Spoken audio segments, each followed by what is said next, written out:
Ladies and gentlemen, welcome back to the analysis of YOLENO TV.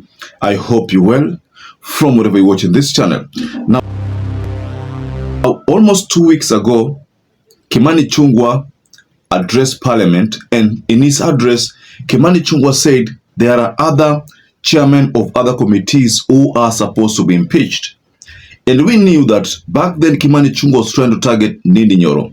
And then in subsequent videos, we saw a video of NDINDI Nyoro declining to sanitize the government over the issue of economy. And in that video also, NDINDI Nyoro refused to defend the government over the fact that the government wanted NDINDI Nyoro to say that the economy has grown. And I remember sharing that video in this analysis in this channel, ladies and gentlemen. Now, talking about NDINDI Nyoro,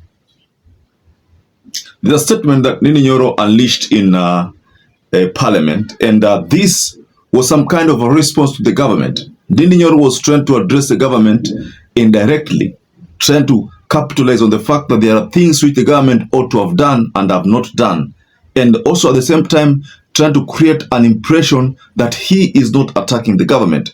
I listened to the video, the whole speech by NDINDI Nyoro, and all the time Kimani Ichung'wah never opposed the statement. I think Kimani Ichung'wah was literally shocked at the manner in which NDINDI Nyoro was trying to address the Parliament. So I want us to go extensively into that video that has been shared widely, ladies and gentlemen. But before you do that, please kindly go below there and like this video. It's so important because that is the only way YouTube shares our content.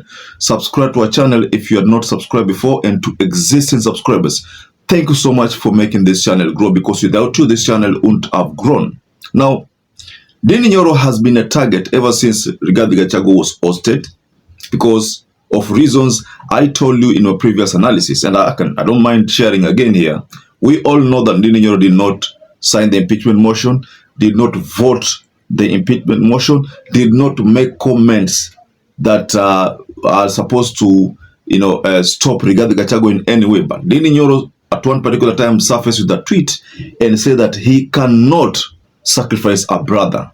Now, in this analysis, ladies and gentlemen, I want to take you to a video of a speech that NDINDI Nyoro released.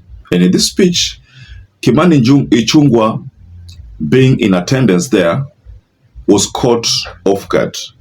And that speech, maybe the expectation of Kimani Ichung'wah was that NDINDI Nyoro would take that opportunity to mess up again and castigate the government directly, so that he could seize that opportunity to now start instigating impeachment, narratives, start implementing impeachment motions anyhowly, because that is his target. The target of Kimani Ichung'wah is to have NDINDI Nyoro removed.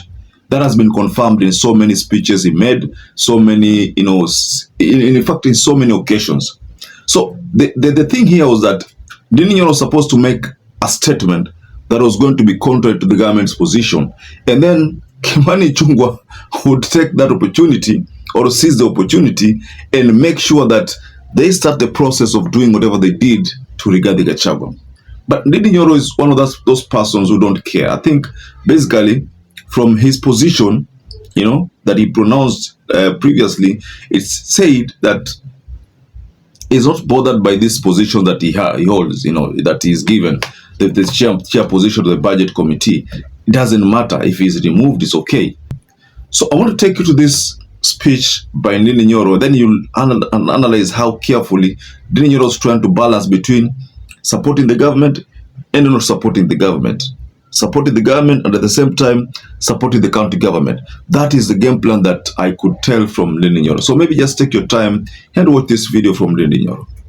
It was just a matter of exchanging ideas so that we come up with the optimal level in terms of the division of revenue bill. And Honorable Speaker, as has been misconstrued before, mediation, we don't meet because we are putting on different sides. We meet because we are looking for the best option for the country. And that is why even when the mediation sessions were very heated, Honorable Speaker, we were able to conduct all the sessions with a lot of decorum, and of course based on the fact that we were looking for the best figure for our counties, but also that what the country would afford, Honorable Speaker. The genesis of this process, Honorable Speaker, is that we came to this house in the around mid of this year. We passed what we call the budget. What we usually call the budget is the appropriations bill, Honorable Speaker. And after that, Honorable Speaker, is that we went ahead and we had already passed the division of revenue bill. Honorable Speaker, there needs to be alignments between the appropriations bill, the division of revenue bill, Honorable Speaker, and also CARA. And Honorable Speaker, then the predicament in the mediation committee this time was that this was a time unprecedented. There has never been a situation where we are meeting to revise the division of revenue bill downwards. All the time, if there has been any variation, has been enhancement. And therefore, Honorable Speaker, the first question that we had to scratch our heads to get the answer is the process at which we need to arrive at this, at the figure we ended up arriving at, Honorable Speaker. And I say so because, Honorable Speaker, when we amend the division of revenue bill, that has to also go in tandem with CARA. Honorable Speaker, as it has now, CARA already has a memoranda from the President. And therefore we need to pronounce ourselves on that. And it needs to that majority in both houses. That is the National Assembly, but also, Honorable Speaker, the Senate.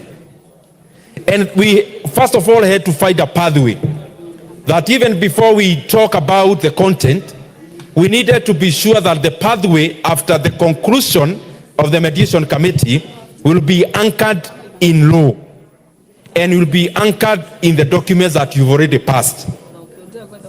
To cut the long story short is that, Honorable Speaker, in terms of the pathway, the mediation report that we are passing today, Honorable Speaker, has a figure of 387 billion Kenya shillings. Last financial year, Honorable Speaker, the shareable revenue to our counties was around 385 billion Kenya shillings. But, Honorable Speaker, the version that we amended in this house after what happened in the country in July is that we actually passed here 380 billion Kenya shillings. But in the budget now, it appears like the counties are getting 410 billion Kenya shillings. In the previous one that we passed, Honorable Speaker. But this is so because there were carryovers of 30 billion Kenya shillings, Honorable Speaker, and therefore the shareable revenue of 380 plus the 30 carryovers, that is what now reflects in the current budget of Kenya shillings, 410 billion shillings. Honorable Speaker, I'm saying this so that members can also appreciate also the figure that we have and also the modalities around it. But then, this is the issue, Honorable Speaker. The version that we are passing today, and I'm beseeching this House to pass, reflects a figure of 387 billion shillings. But, Honorable Speaker, the appropriations bill that we passed, that is supplementary one, shows that that figure is 380 billion. Honorable Speaker, we also have CARA, which we had forwarded to the President with a figure that was previously there of 400.1 billion shillings, but was sent back with a memoranda, Honorable Speaker. And to overturn that memoranda from the President, we require that this House has to have 2/3 majority, and also the Senate has to have 2/3 majority. Honorable Speaker, in arriving at this figure, we have several figures which I want to mention. The figure that we had passed in the budget, in the appropriations bill, was 400.1 billion shillings. The figure we ended up passing in supplementary one is 380 billion Kenya shillings. The figure that the Senate were requesting that we sustain is the 400.1 billion Kenya shillings.